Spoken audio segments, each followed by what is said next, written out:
Hello class. आज का हमारा टॉपिक है pressure exerted by a gas.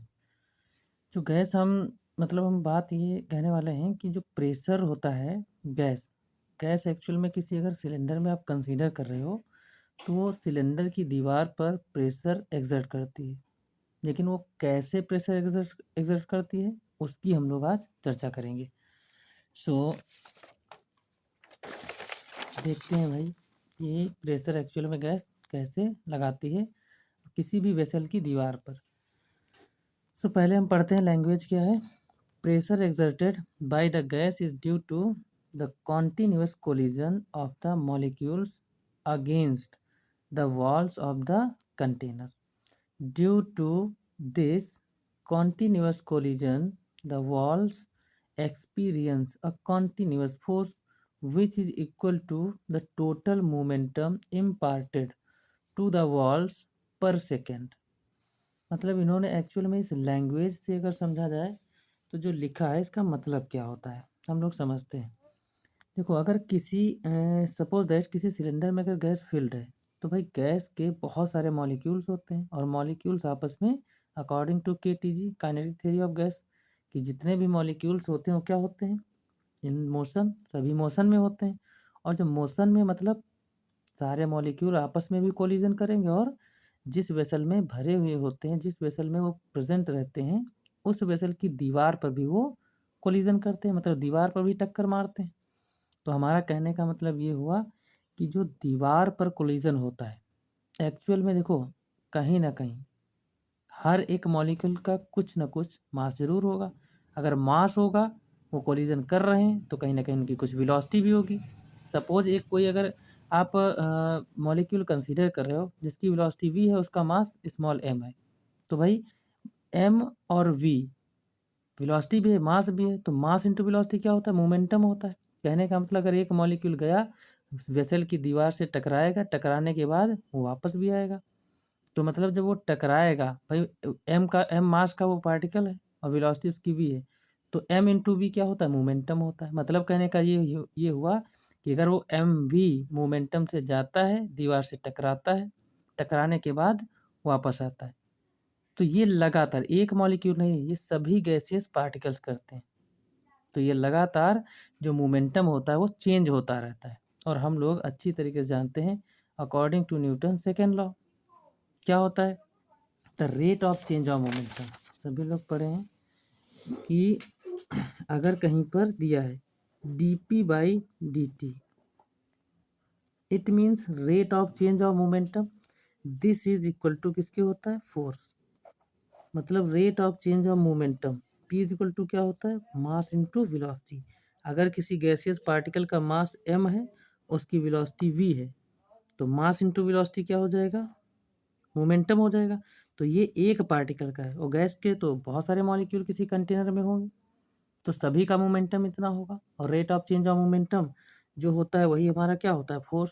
तो इसका कहने का मतलब ये हुआ कि जो एक्चुअल में प्रेशर जनरेट होता है वो कैसे क्रिएट हुआ। देखो जब इस मोमेंटम के चेंज होने से फोर्स क्रिएट होगा तो जाहिर सी बात सारे मॉलिक्यूल्स दीवार पर फोर्स भी लगा रहे होंगे। तो इस फोर्स की वैल्यू ही जो होती है वो प्रेशर क्रिएट करती है। कैसे? क्योंकि हम लोग जानते हैं प्रेशर इक्वल टू क्या होता है फोर्स अपॉन एरिया। मतलब per unit cross sectional area पर जितना फोर्स एक्सर्ट होगा मतलब गैस जितना force per unit cross sectional area पर लगाएगी इसकी वजह से प्रेशर क्रिएट होगा। बात समझ में आई? प्रेशर क्यों आखिरकार क्रिएट होता है, क्यों वेसल की दीवारों पर गैस जो होती है वो प्रेशर लगाती है, क्योंकि force rate of change of momentum molecules का होता है उसकी वजह से फोर्स क्रिएट होता है और इस फोर्स की value per unit cross section area पर जो लग रही होती है वही हमारा क्या होता है प्रेशर होता है। तो इस वजह से एक्चुअल में जो गैस होती है किसी कंटेनर में तो कंटेनर की दीवारों पर प्रेशर एग्जर्ट करती है ना। इसके बाद हमारा अगला टॉपिक है expression for pressure exerted by a gas. भाई ये जो प्रेशर की वैल्यू होती है जो आखिरकार कोई भी गैस है जो सिलेंडर के अंदर या फिर किसी वेसल के अंदर फिल्ड है तो वो दीवारों पर कितना प्रेशर एक्सर्ट करती है उसका एक्सप्रेशन निकालते हैं। तो सपोज दैट यहाँ पर लिखा है हमने माना एक वेसल लिया है जो कि क्यूबिकल टाइप का है और इसमें ध्यान देना है। ये वाई एक्सिस, ये एक्स एक्सिस और ये जेड एक्सिस है। कंपोनेंट सारे एक्स वाई जेड एक्सिस के दिखा दिए। इसमें सपोज दैट ये जो इधर का सरफेस है, इससे मान लेते हैं कि भाई जो एक्स एक्सिस जो ये है, भाई देखो ये एक्स एक्सिस वाली, अगर ये प्लेन की बात करें तो ये हम एक्स एक्सिस ले रहे हैं ना। हम मानते हैं कि एक्स डायरेक्शन में एक वी एक्स वेलोसिटी से कोई गैस का जो पार्टिकल है जिसका मास स्मॉल एम है वो आ रहा है, आके इस दीवार से टकरा के वापस हो जा रहा है। तो इसकी वेलोसिटी क्या हो जाएगी, निगेटिव के साथ हमने, क्यों, क्योंकि अभी आ रहा था पॉजिटिव डायरेक्शन में। भाई इधर कोई अगर एक्स एक्सिस की डायरेक्शन लेते हो कैसी पॉजिटिव होगी, ये वाई की पॉजिटिव होती है, ये जेड की पॉजिटिव होती है। ठीक है, तो जब ये कोई भी पार्टिकल आ रहा है तो वेलोसिटी उसकी कितनी है, पॉजिटिव में वी एक्स, और जब टकरा के वापस गया तो इसकी डायरेक्शन बदल जाएगी, मतलब चेंज हो गई, तो माइनस वी एक्स ले ली। इस केस में एक्स वाई जेड अगर तीनों एक्सिस की कोऑर्डिनेट्स लें तो v x v y v z हो जाएंगे। यहाँ पर भी वी वाई वी जेड, इसकी हम बात नहीं करिए, दोनों पॉजिटिव रहेंगे, बट वी एक्स यहाँ पर निगेटिव हो जाए, क्यों, क्योंकि ये टकरा के वापस जब आएगा तो अपोजिट डायरेक्शन में आएगा। ठीक है, इसका क्रॉस सेक्शनल एरिया जैसे ए इसका मान है तो इसका भी क्या है, कैपिटल ए है। अब ध्यान देना, अगर यहाँ से यहाँ तक कोई पार्टिकल आएगा तो उसकी अगर वेलोसिटी वी एक्स है तो यहाँ से यहाँ तक पहुँचने में कुछ समय भी लगेगा, मतलब डेल्टा टी। अगर हम इस पॉइंट से इस पॉइंट, इस सरफेस तक की अगर डिस्प्लेसमेंट निकालना चाहें तो वो डिस्प्लेसमेंट हमारा कितना हो जाएगा, v x into delta t. क्यों, क्योंकि हम लोग जानते हैं कि वेलोसिटी इक्वल टू क्या होता है, velocity equal to v x equal to क्या होता है, डिस्प्लेसमेंट। सपोज दैट डिस्प्लेसमेंट हम अगर डेल्टा एक्स मानते हैं तो डिस्प्लेसमेंट अपॉन टाइम होता है। इन दोनों को आपस में मल्टीप्लाई करो तो डेल्टा एक्स की वैल्यू क्या हो जाएगी, वी एक्स डेल्टा टी, मतलब ये आपकी डिस्प्लेसमेंट की वैल्यू आ जाती है। तो यही वैल्यू हमने यहाँ पर देखो v x into delta t displacement की वैल्यू लिए हैं। ठीक है, ये आपका पाथ इधर हमने शो किया है। अगर कोई पार्टिकल है यहाँ से चला वी वेलोसिटी से, टकराया, टकराने के वापस गया, तो देखो ये कंपोनेंट में रिजॉल्व की, ये आपकी रिजल्टेंट वेलोसिटी है, ये एक्स डायरेक्शन की v x velocity y direction में कर जाता तो वी वाई हो जाता इसका कंपोनेंट। तो टकराने के बाद जब वापस गया फिर कंपोनेंट में डिवाइड की, तो भैया ये वेलोसिटी देखो एक्स एक्सिस की कैसी पॉजिटिव डायरेक्शन अगर कंसीडर की, टकराने के बाद यहाँ से जस्ट निगेटिव डायरेक्शन में जाएगा, मतलब निगेटिव साइन का यूज करेंगे। पाथ हमने दिखा दिया है। ठीक है, तो यहाँ पर ये जो लैंग्वेज लिखी है वो पढ़ लेना। कंसीडर एन आइडियल गैस, एक मान रहे enclose in a cubical vessel, let n be the number of gas molecules per unit volume. यहाँ पर एन जो है हम वो कंसीडर कर रहे हैं, ये नंबर ऑफ मॉलिक्यूल्स हैं per unit volume, and m be the mass of the each molecule. M क्या है, जो इस कंटेनर में जो गैस फिल्ड है उसके हर एक मॉलिक्यूल का मास कितना है, स्मॉल एम है। ठीक है, तो इसके बाद प्रूफ करना स्टार्ट करते हैं। तो क्या दिया है, the change in momentum of the molecule. जब मॉलिक्यूल कोई टकराता है दीवार से तो उसमें मोमेंटम जो चेंज होता है वो कैसे निकालेंगे, भाई जब गया तो ये कितना है, माइनस एम वी एक्स। ये माइनस एम वी एक्स क्यों लिए हैं, अब ध्यान रखना भाई, rate of change of momentum, जब कोई भी पार्टिकल यहाँ से यहाँ गया तो एक्चुअल में जब ये टकराएगा, टकराने के बाद जितना मोमेंटम पहले था ये दीवार को भी उतना ही ट्रांसमिट कर देता है। तो ध्यान देना, टकराने के बाद जब वापस आएगा तब भी इसका कुछ मोमेंटम होगा। तो ध्यान देना, according to Newton's third law of motion क्या होता है, to every action there is equal and opposite reaction. मतलब जितना मोमेंटम इसको दीवार, मतलब दीवार पर टकराएगा तो जितना मोमेंटम इसका होगा उतना ही दीवार को भी ट्रांसमिट कर देगा। तो यहाँ पर वो मोमेंटम दीवार का जस्ट अपोजिट लिया जाएगा, ये आया, ये ट्रांसमिट हो गया तो वापस हो जाएगा। ठीक है, तो मोमेंटम का जो चेंज होगा वो कैसे निकालेंगे, माइनस एम वी एक्स, और ये आपका क्योंकि फाइनल टू इनिशियल, भाई इनिशियल वाला एम वी एक्स ये है, और अगर ऐसे भी आप समझ सकते हो initially m we x plus का होगा और फाइनल कौन सा होगा, क्योंकि अपोजिट डायरेक्शन होगी तो निगेटिव के साथ, मतलब इनिशियल एम वी था और फाइनल हमारा माइनस एम वी एक्स था। दोनों का डिफरेंस जब निकालते हैं वही हमारा क्या होता है एक्चुअल में, कि मोमेंटम में कितना चेंज हुआ वो आ जाएगा। तो ये minus two M we X आ जाता है। फिर इसके बाद देखते हैं कंजर्वेशन ऑफ मोमेंटम, या फिर according to third law of motion, Newton third law of motion. भाई इससे देखेंगे तो मोमेंटम का जो जितना चेंज हुआ है वो कितना आ गया हमारा, टू एम वी एक्स। ये माइनस सिर्फ डायरेक्शन को बताता है, सिर्फ मैग्नीट्यूड हम यहाँ पर लेंगे कोलिजन के दौरान। ठीक है, now number of molecules hitting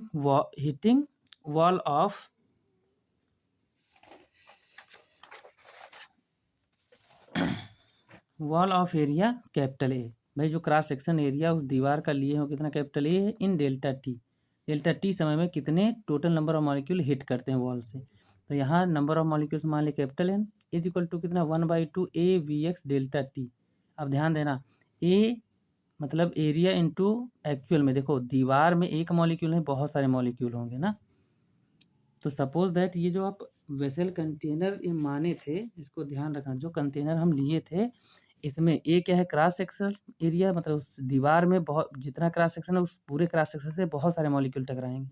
we x into delta T ये क्या है एक्चुअल में डिस्प्लेसमेंट, मतलब मॉलिक्यूल जो आ रहा था। तो ये एक हाइट का काम करेगा, मतलब अगर उसमें क्यूबिकल शेप का वो कंटेनर है तो उसका वॉल्यूम ये हो गया आपका, और नंबर ऑफ मॉलिक्यूल पर यूनिट वॉल्यूम कितने हैं हमने माना है स्मॉल एन, इससे मल्टीप्लाई कर देंगे। हाफ यहाँ पर क्यों लिए हैं इसको ध्यान रखना, क्योंकि जितने सपोज दैट मान लिया 100 मॉलिक्यूल आए दीवार से टकराए, तो भैया 100 मॉलिक्यूल में 50 मॉलिक्यूल ऐसे होंगे जो टकरा के वापस भी जा रहे होंगे, और 50 ऐसे होंगे जो आप उससे दीवार से कोलाइड कर रहे होंगे। इसलिए इसको हम हाफ करते हैं, मतलब आधे मॉलिक्यूल टकरा रहे होंगे तो आधे मॉलिक्यूल टकरा के वापस जा रहे होंगे, इसलिए 1/2 हमने यहाँ पर इंक्लूड किया। इसके बाद देखो ये हमारा एक्सप्रेशन नंबर ऑफ मॉलिक्यूल जो दीवार से हिट करें वो ये total n equal to 1/2 A we x delta t n, ये एक्सप्रेशन आ गया।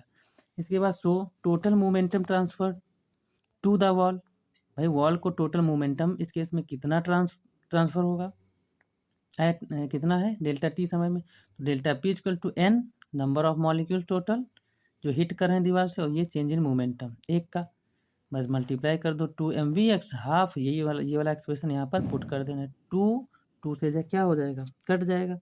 इसके बाद हमारा जो बचेगा expression delta p equal to NmV(x) का square A delta t. Now force exerted on the wall of area A, अगर फोर्स की बात करें तो फोर्स कितना एक्सर्ट करेगा इस केस में, फोर्स इक्वल टू क्या होता है डेल्टा पी अपॉन में डेल्टा टी। बस यहाँ पर डेल्टा पी की वैल्यू ये वाली पुट कर देना है, तो ये भैया डेल्टा टी क्या हो जाएगा कट जाएगा, बचेगा कितना NmV(x) का स्क्वायर इंटू ए, ये फोर्स आ जाएगा आपका, जो दीवार पर मॉलिक्यूल्स फोर्स लगा रहे होंगे वो इतना होगा। फिर यहाँ पर अगर ये फोर्स लग रहा है तो भाई प्रेशर भी होगा, तो प्रेशर ऑन द वॉल कितना हो जाएगा, प्रेशर इक्वल टू क्या होता है फोर्स अपॉन एरिया, फोर्स की वैल्यू रख दो यहाँ से, एरिया एरिया भी कैंसिल हो जाएगा। तो आपका टोटल प्रेशर जो मॉलिक्यूल एक्चुअल में जो है कंटेनर की वॉल पर लगा रहे हैं वो कितना हो जाएगा NmV(x) का स्क्वायर, ये प्रेशर टोटल आ जाएगा। As the molecule move with different velocities, भाई मॉलिक्यूल उसमें हर एक मॉलिक्यूल की बात करें तो क्या वो सेम वेलोसिटी से तो जा नहीं रहे होंगे, अलग अलग कुछ ना कुछ वेलोसिटी होगी। So we replace V(x) square by its average value, V(x) square की जो एवरेज वैल्यू है उससे हम V(x) स्क्वायर को रिप्लेस कर देंगे। तो यहाँ पर हो जाएगा हमारा P इक्वल टू NmV(x) का स्क्वायर ऊपर एवरेज लगा देंगे, क्यों, क्योंकि एवरेज से जो है एक्यूरेट वैल्यू ऑफ वेलोसिटी पर मॉलिक्यूल निकल आती है, ठीक है, इसलिए यहाँ पर इसको रिप्लेस कर दिए। Again the gas is isotropic, so the molecule जो है molecular velocities are almost equally distributed in different directions. देखो हमारा ये कहने का मतलब ये है, अगर कोई मॉलिक्यूल है वो चाहे x एक्सिस में चाहे y एक्सिस में चाहे z एक्सिस में हो, कहीं से भी आप कंसीडर करो, मॉलिक्यूल की जो वेलोसिटी अगर वो आइसोट्रोपिक नेचर का है तो जो एक्चुअल में वेलोसिटी होती है वो सभी डायरेक्शंस में सेम होगी। तो यहाँ से हम ये कह सकते हैं कि V(x) square V(y) square V(z) square सब पर बार लगाएंगे ऊपर, मतलब ये मीन वैल्यू है, ये आपस में इक्वल हो जाएंगे। अब इन वैल्यूज का क्या करना है हमको आगे पुट करना है। देखो यहाँ पर जैसे ये सपोज दैट अगर हम रिजल्टेंट की बात करें, जय भाई मॉलिक्यूल कोई ज़रूरी थोड़ी है XYZ एक्सिस में ही जाए, वो तीनों एक्सिस के बीचों बीच से होते हुए भी जा सकता है, क्योंकि 3 डायमेंशन स्पेस है ना, वो कहीं भी जा सकता है ना। तो हम रिजल्टेंट वेलोसिटी का फार्मूला ये लगाएंगे, और यहाँ पर इन सब की वैल्यू आपस में अगर सेम है तो ये 3Vx का स्क्वायर ऊपर मीन लग जाएगा, मतलब बार लगा देंगे, इधर भी बार रहेगा। तो यहाँ से अगर Vx स्क्वायर बार इसकी वैल्यू निकालेंगे 3 से डिवाइड हो जाएगा, मतलब V²/2 हो जाएगा, जो कि यहाँ पर लिखा है 1/3 V² ऊपर बार लगा है, ये Vx स्क्वायर की वैल्यू निकल आई। ये उठा करके हम जो पीछे प्रेशर फाइंड किए थे उसमें Vx स्क्वायर ये टर्म दिया था ना, उसकी जगह पर ये वाला पूरा टर्म रख दिए, तो हमारा ये फाइनल प्रेशर मिल जाता है। इसको इक्वेशन नंबर यहाँ फर्स्ट कंसीडर कर लिए, ठीक है। सो डेंसिटी ऑफ द गैस कितना होता है, मास अपॉन वॉल्यूम। अब इसमें जो टोटल गैस है उसका मास कितना nm है। पर यूनिट वॉल्यूम की बात करें तो वॉल्यूम की वैल्यू कितनी यहाँ पर 1 रख दी, तो मतलब जो डेंसिटी हो जाएगी nm के बराबर हो जाएगी। अब यहाँ पर जो nm दिया था वहाँ पर रो को पुट कर देना है, तो P equal to 1/3 rho V square ऊपर बार लगा देना। ये क्वेश्चन नंबर 3 ये फाइनल आपका प्रेशर का एक्सप्रेशन आ गया। तो इससे पता चलता है आगे क्या, so according to Pascal's law a gas transmit pressure equally in all directions. भाई मॉलिक्यूल गैस में गए उस कंटेनर में कहीं पर भी प्रेजेंट हो, चाहे वो एक्सिस पर हो, चाहे वो वाई एक्सिस पर हो, हमेशा वो जो प्रेशर एग्जर्ट करता है वो सभी डायरेक्शंस में इक्वल डायरेक्शंस में इक्वल प्रेशर एग्जिस्ट करता है। ये किसने बताया था, पास्कल ने बताया था। So equation first and second give the pressure exerted by the gas in any direction. ये प्रेशर हमारा सभी डायरेक्शन में इतना ही डिस्ट्रीब्यूट होता है। ये प्रेशर का फाइनल हमारा फार्मूला ड्राइव हो जाता है। सो इसके बाद अगले टॉपिक की चर्चा हम लोग कल करेंगे। Thank you class, have a nice day.